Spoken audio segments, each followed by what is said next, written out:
जय हिंद दोस्तों, मैं यश जैन आपका स्वागत करता हूं। आज हम 12 मार्च 2021 तक का करंट अफेयर डिस्कस करने जा रहे हैं। सबसे पहले मैं बात करता हूं बजरंग पूनिया, जो विश्व के नंबर 1 रेसलर बने हैं। और ये जो नंबर 1 रेसलर बने हैं वो रोम के मार्टियो पेलिकोन में जो एक सीरीज चल रही थी, रोम रैंकिंग सीरीज, उसमें गोल्ड मेडल इन्होंने जीता है। 65 किलोग्राम वजन का जो वर्ग का फ्री स्टाइल इवेंट था, उसके फाइनल में इन्होंने ये मेडल जीता है। और किसको हराया है? इन्होंने मंगोलिया के तुल्गा तुमुर ओचिर को 2-2 से हराया है। तो आप इनकी फाइल फोटो देख सकते हैं बजरंग पूनिया की, जो वर्ल्ड के नंबर 1 चैंपियन बने हैं, तो उनकी फाइल फोटो थी। उसके बाद जब मैं बात करता हूं CSIR फ्लोरिकल्चर मिशन की, इसकी शुरुआत 4 मार्च को ही हो चुकी है, जो न्यू दिल्ली में डॉक्टर हर्षवर्धन ने, जो केंद्रीय स्वास्थ्य मंत्री हमारे, उन्होंने इसकी शुरुआत की है। इसका जो उद्देश्य वो क्या है, ये इंपॉर्टेंट है। वाणिज्यिक फूलों की फसलें, मौसमी वार्षिक फसलों पर इसका ध्यान केंद्रित किया जाता है, और साथ ही मधुमक्खी पालन और जंगली आभूषणों के लिए फूलों की फसलों की खेती का भी इसको करना इसमें इंपॉर्टेंट माना जाता है। और इसके अलावा उद्यमिता विकास के अवसर भी इसमें पैदा करने की बात की गई है। तो जो CSIR फ्लोरिकल्चर मिशन की जो बात की गई है, उसमें 2-3 बातें इंपॉर्टेंट है: मधुमक्खी पालन, जंगली आभूषणों के लिए फूलों की फसलें, उद्यमिता विकास के अवसर। तो ये सारी चीजें मिलाकर यहाँ पर इसका विकास करने की बात CSIR द्वारा की गई है। तो इसमें सारे बड़े अधिकारी सम्मिलित हुए और उन सब ने ये सारी बातें संपन्न की।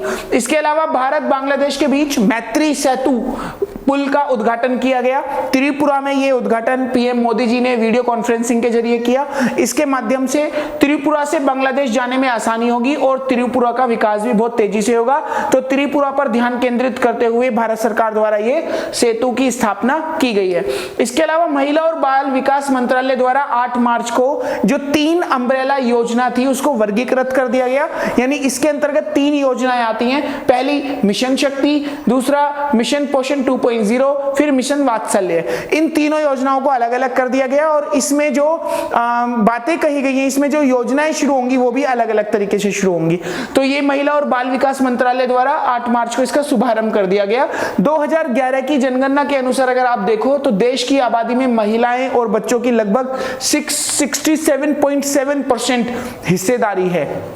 तो भारत सरकार ने वर्ष 2021-22 के बजट में मिशन शक्ति योजना के लिए 3109 करोड़ रुपए, मिशन पोषण 2.0 के लिए 20,105 करोड़ रुपए और मिशन वात्सल्य के लिए 900 करोड़ रुपए आवंटित किए गए हैं। तो दोस्तों, जो क्वेश्चन पूछा जाएगा वो इससे यहीं से पूछा जा सकता है। एक तो इनमें कितना बजट है वो पूछा जा सकता है, महिला और बाल विकास मंत्रालय के द्वारा कौन सी योजनाएं शुरू की गई है, 3 अम्ब्रेला योजनाओं में कौन कौन है, ये चीजें इसके अंदर पूछी जा सकती है।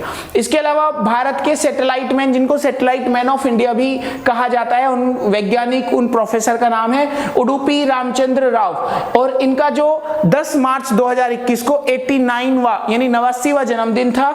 इस उपलक्ष्य में गूगल ने अपनी इमेज चेंज कर दी और गूगल की जगह डूडल लिख दिया।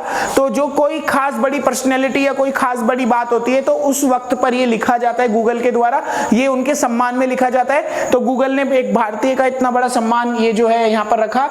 इसके अलावा 29 जुलाई 2017 को जब ये 85 ईयर्स के थे, जब इनका निधन हो गया, और ये भारत के प्रथम अंतरिक्ष वैज्ञानिक हैं जिन्हें वर्ष 2013 में सैटेलाइट हॉल ऑफ फेम और वर्ष 2016 में IAF हॉल ऑफ फेम, इन बड़े 2 सम्मान से सम्मानित किया गया।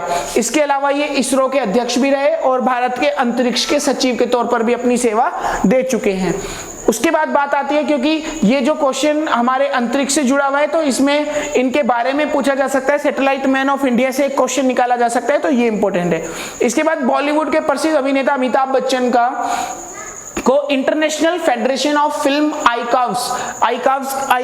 आर्काइव्स का एक पुरस्कार मिला है। जो ये आर्काइव्स पुरस्कार है FIAF, जिसकी शॉर्ट फॉर्म है, 2021 में अमिताभ बच्चन को सम्मानित किया जाएगा।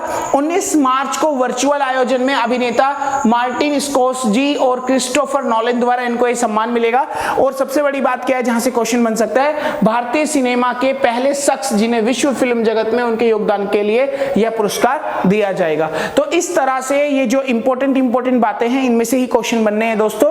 इन बातों को बहुत ध्यान से समझना, सुनना चाहिए और लिखना चाहिए। इसके अलावा हम नई वीडियो में नए अपडेट्स के साथ फिर मिलते हैं आपको। तब तक के लिए जय हिंद, जय भारत।